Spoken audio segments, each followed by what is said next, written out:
భక్తివర్ణ ప్రేక్షకులకు శుభోదయం 27/4/2025 ఆదివారం నుండి 3/5/2025 శనివారం వరకు ద్వాదశ రాశుల ఫలితాలు. ముందుగా మేషరాశి. మేషరాశి వారికి వారం కొంచెం ప్రతికూలంగానే ఉండే అవకాశాలు. ఆర్థిక వ్యవహారాల్లో నష్టాలు ఉంటాయి. వ్యాపారంలో కూడా ఎంత పెట్టుబడులు పెట్టినా లాభాలు కలిసి రాకపోవచ్చు. అలాగే షేర్ మార్కెట్ కానీ సెక్యులేషన్ కూడా ఇబ్బందికరంగా ఉంది. భారీ పెట్టుబడులు వెళ్లకుండా ఉంటే ఈ వారం మంచిది. ఇతరులతో సంఘర్షణలు దిగే అవకాశం. వాతావరణంలో సంఘర్షణలకు వాతావరణం సమకూడే అవకాశం. ఇతరుల విషయాల్లో జోక్యం చేసుకోవడం వల్ల మీరు అహంకారంగా గర్వంగా ఎవరిని లెక్క చేయకుండా మొండిగా మీరు వ్యవహరించడం వల్ల కొంత ఇబ్బంది పడే అవకాశాలు ఉన్నాయి. అలాగే కొంచెం ఈ వారం జాగ్రత్తగానే ఉండాలి. సంపదలు ఉన్నప్పటికీ ఖర్చులు అధికంగా ఉండే అవకాశాలు. విలాస విందులు అధికంగా చేయడం వల్ల రుణాలు చేయవలసి రావడం. ఇంట్లో అనుకోని ఖర్చులు, ఏదైనా వాహన రిపేర్లు కానీ ఏదైనా పెట్టుబడులు పెట్టవలసి రావడం, వ్యవసాయానికి కానీ ఇలా ఏదైనా వ్యాపారానికి కానీ, దానివల్ల మీ దగ్గర ఉన్న డబ్బు అంతా కూడా విపరీతంగా ఈ వారం ఖర్చు అయ్యే అవకాశం ఉంది. పొదుపును పాటించడం, ఆలోచించడం, ఇతరుల విషయాలు జోక్యం చేసుకోకుండా ఉంటే అన్ని విధాలుగా మీకు అనుకూలం. ఇంకా మరింత అనుకూలంగా మేషరాశి వారికి ఉండాలంటే కనుక సుందరాకాండ పారాయణ చేయండి, హనుమత్ దర్శనం చేయండి, ఆంజనేశ్వర వడమాల సింధూరంతో అర్చన చేయించుకోండి, సుబ్రహ్మణ్యేశ్వర ఆలయ దర్శనం కూడా చేయండి, నవగ్రహ స్తోత్రపారాయణ చేసుకోండి. దానివల్ల మీకు అనుకూలంగా ఉంటుంది. తదుపరి వృషభ రాశి. వృషభ రాశి వారికి ఈ వారం అనుకూలంగానే ఉంది. ఆర్థిక పరంగా కొంచెం బలపడతారు.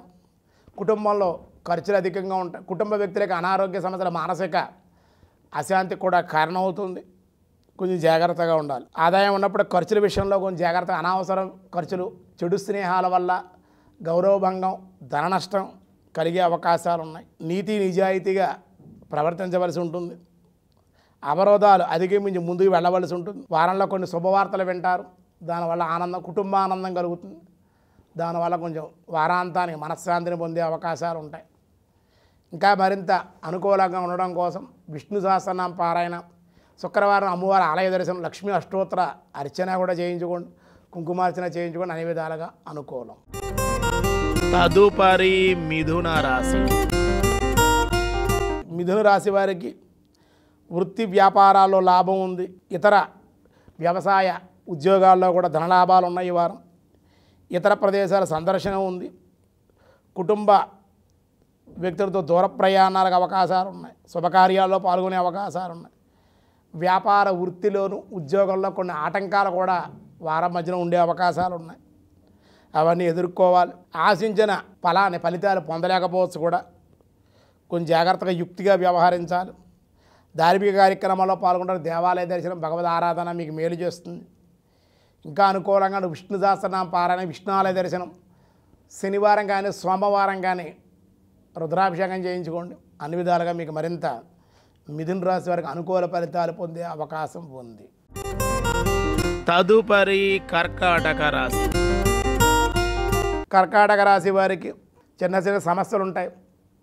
వాహనాల మించి ఎత్తైన ప్రదేశాలు జారిపడే అవకాశాలు, చిన్న చిన్న గాయాలు, ముఖంపై చిన్న చిన్న మచ్చలు ఏర్పడే అవకాశాలు ఉన్నాయి. ఉష్ణ సంబంధితమైనటువంటి జ్వర బాధలు కూడా ఉండే అవకాశాలు ఉన్నాయి. కొంచెం జాగ్రత్తగా ఉండాలి. స్వల్పకాలిక రుగ్మతలే ఉంటాయి. మీ అధికారం విస్తరిస్తుంది, ఉద్యోగంలో బాగుంటుంది, వ్యాపారంలో కూడా బాగానే ఉంటుంది. కానీ తెలియని అశాంతి, భయము, ఇబ్బంది ఉంటుంది. ఖర్చులు కూడా పెరుగుతాయి. వచ్చిన ధనం ఖర్చు అయిపోతూ ఉంటుంది. మాట్లాడే విధానం సరిచూసుకోవాలి. అహంకారంగా గర్వంగా మాట్లాడకుండా ఉంటే మంచిది. ఇంకా అనుకూలంగా ఉండాలి. సూర్య ఆరాధన ఆదివారం, మంగళవారం కుజ జపం చేయించుకోండి. కందులు దానంగా ఇవ్వండి. ఈ వారంలో మంగళవారం కందులు దానంగా ఇస్తే సుబ్రహ్మణ్యేశ్వర ఆరాధన, సుబ్రహ్మణ్యేశ్వరంగా అభిషేకం చేయండి. ఇంకా సత్ఫలితాలు మీరు ఎన్నో పొందే అవకాశం ఉంది. తదుపరి సింహరాశి. సింహరాశి వారికి చేయి కృషి ఎందు ఈ వారం ఫలితాలు పొందగలుగుతారు. జీవితాన్ని ఆనందంగా ఈ వారంలో ఆస్వాదిస్తారు.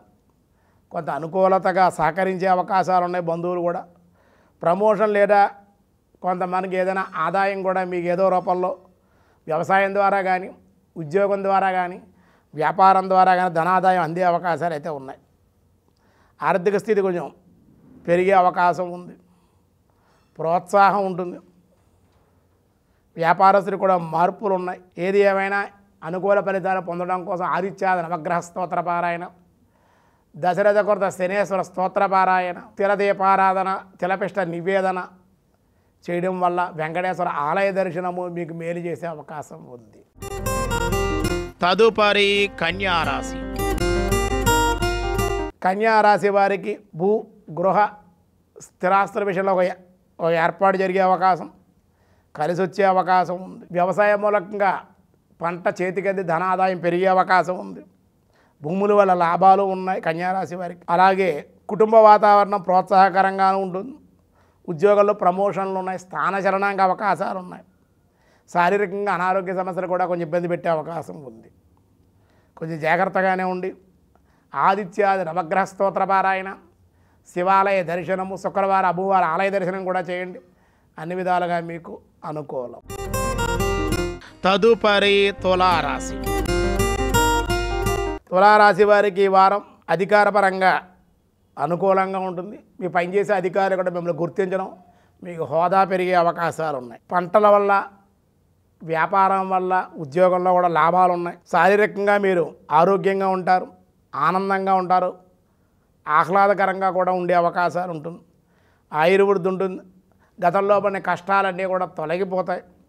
దానివల్ల కొంచెం ఊపిరి పీల్చుకునే అవకాశాలు ఉన్నాయి. ఇంకా అనుకూలంగా లక్ష్మీ గణపతి ఆరాధన, విష్ణు సహస్రనామ పారాయణ, గృహదేవత ఆరాధన చేయండి. చిన్న చిన్న దాన ధర్మాలు చేసుకోండి. అన్ని విధాలుగా మీకు అనుకూలంగా ఉంటుంది. తదుపరి వృశ్చిక రాశి.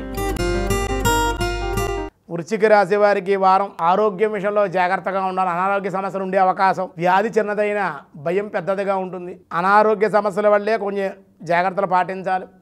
తినే ఆహార విషయంలో కానీ, మీ ఆలోచనలు కానీ, మీ దైనందిన జీవితాన్ని కొంచెం మార్చుకుని అనారోగ్యం తగ్గించుకోవడానికి మీకు మీరుగానే ధైర్యం తెచ్చుకొని, మీకు మీరుగానే కొన్ని నియమాలు పాటించి సక్రమమైన మార్గాల్లో ఉంటే ఆరోగ్యం సమకూడుతుంది.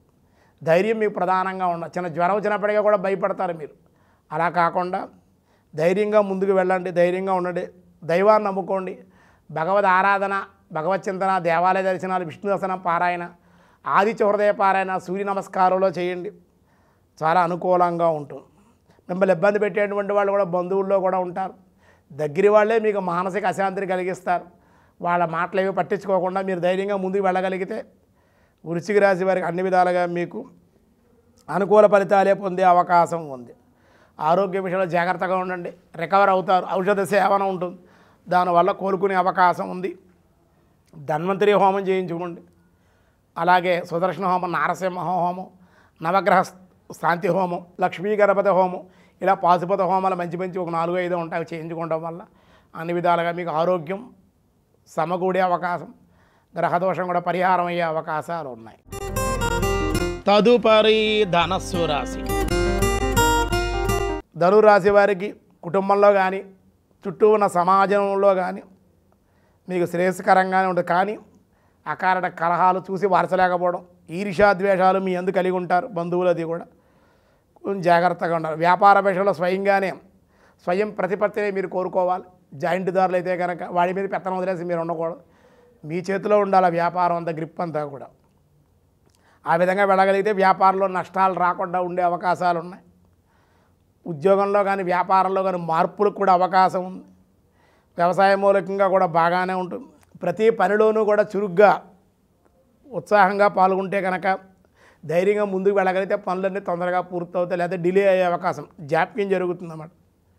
ఇంకా మరింత అనుకూలంగా ఉండడం కోసం విష్ణు సహస్రనామ పారాయణ, గోసేవ చేయండి. గోవుల గురించి గ్రాసం ఇవ్వడం, గోవు చుట్టూ ప్రదక్షిణ చేయడం, గోవుని కడగడం, బొట్లు పెట్టడం, గో విశ్వమాతర, గోవుని సేవించడం వల్ల మీ దోషాలు చాలా వరకు పరిహారం అయ్యే అవకాశం ఉంది. తదుపరి మకర రాశి.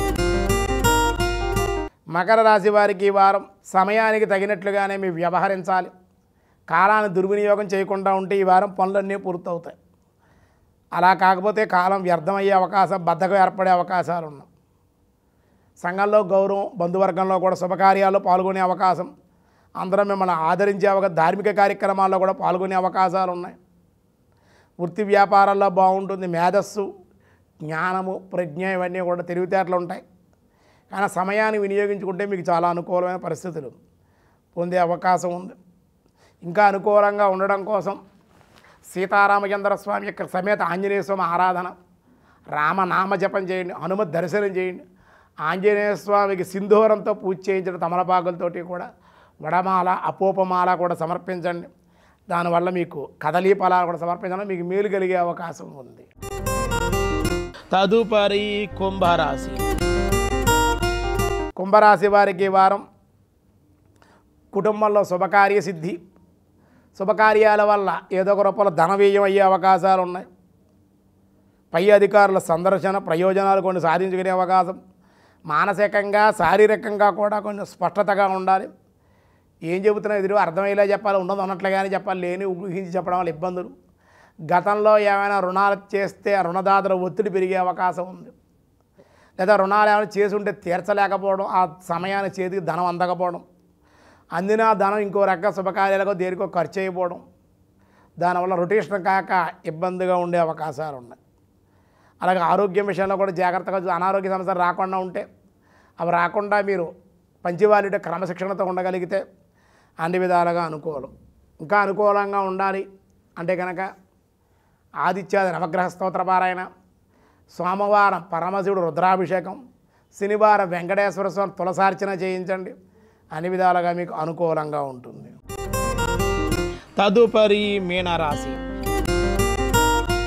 మీనరాశి వారికి ఈ వారం ఆర్థిక పరిస్థితి కొంచెం మెరుగుపడే అవకాశం ఉంది. ఈ వారంలో శత్రువులు మీకు హాని చేయాలని చూసినా హాని చేయలేకపోవడం, శత్రువులు మీరు ఎంత ఇబ్బంది పెట్టాలన్నా మీరు వాళ్ళకి దొరక్కపోవడం, దానివల్ల కొంచెం శత్రువులకు ఆట ఆడుకునే అవకాశాలు ఉన్నాయి. ఈ వారంలో ధైర్యాన్ని కోల్పోకుండా ముందుకు వెళ్ళగలిగితే బాగుంటుంది. అలాగే ఆత్మవిశ్వాసంతో కార్యనిర్వహణ సామర్థ్యం కలిగి ఉండాలి, ఉత్సాహంగా ఉండాలి. అలాగే భగవద్ దైవబలం కూడా మీకు కావాలి.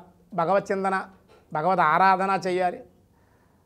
దానివల్ల కార్తవీర్యార్జున స్తోత్రపారాయణ లేదా దశరథకు శనేశ్వర స్తోత్రపారాయణ చేయండి. శనివారం నల్లగోవులకి పచ్చగడ్డి, కొంచెం గుప్పుడు నల్లనువులు, బెల్లం కూడా తినిపించండి. గోసేవ చేయండి. వెంకటేశ్వర ఆలయ దర్శనం, గోవిందనామ స్మరణ కూడా చేయండి. శనివారం నియమాలు కూడా చేయగలిగితే మీరు ఈ వారం చాలా సత్ఫలితాలు ఎన్నో పొందే అవకాశం ఉంది. ఈ వారం 27వ తేదీ నుండి 3వ తేదీ వరకు ఈ కాలమానంలో మనకి అమావాస్య వెళ్ళిపోయింది. 28 నుంచి కూడా వైశాఖ మాసం ప్రారంభం కాబోతోంది. 28వ తేదీ వైశాఖ స్నానం చేయండి. వైశాఖ మాస ప్రారంభ పాడ్యం స్నానం చేయండి. నదీ స్నానం చేయగలిగితే అందరూ కూడా ఈ వారంలో సత్ఫలితాలు ఉంటాయి. వైశాఖ మాసం మాధవ మాసం అన్నారు. మాధవుడు అంటే నారాయణుని స్మరించడం, వైశాఖ పురాణాన్ని చదవడం, వింటం చేయండి. విష్ణు ఆలయ దర్శనం చేయండి. రోజు కూడా వైశాఖ మాసం ఉదయం కానీ సాయంత్రం కానీ వైశాఖ మాసంలో ఆ విధంగా సముద్ర స్నానం కూడా చేస్తే చాలా మంచిది. ఈ వైశాఖ మాసం అంతా కూడా 28వ తేదీ నుండి మీకు చాలా అనుకూలంగా ఉండాలి అంటే కనుక వెంకటేశ్వర విష్ణాలయాల్లో బెల్లం పానకాన్ని స్వామికి నివేదనకు చెంబుడో బిందులో ఇవ్వడం జరిపించడం వల్ల, ఉదక కుంభదానాన్ని చేయడం వల్ల, వైశాఖ పురాణాన్ని చదవడం వల్ల, వినటం వల్ల కూడా మీరు సత్ఫలితాలు పొందుతారు. వైశాఖ పురాణం మీరు చదవలేమంటే కనుక యూట్యూబ్లో తెలుగు వన్, భక్తి వన్, వైశాఖ మహత్యం, వైశాఖ పురాణం లాగినైతే కనుక నేనే వైశాఖ పురాణం ఆడియో చెప్పడం జరిగింది. రోజు ఒక్కొక్క అధ్యాయం చెప్పని మీరు మహత్యాన్ని చక్కగా విని అందులో నియమాలు పాటించుకుని దాన ధర్మాలు, వైశాఖ నియమాలు పాటించడం వల్ల మీకున్న సమస్య ఈ వారంలో ఈ ద్వాదశ రాశిలో తగ్గి సత్ఫలితాలు పొందే అవకాశం ఉంది. సర్వే జనా సుఖినో భవ, సమస్తన్మంగళాని సంతు, లోకా సమస్త సుఖినో భవంతు.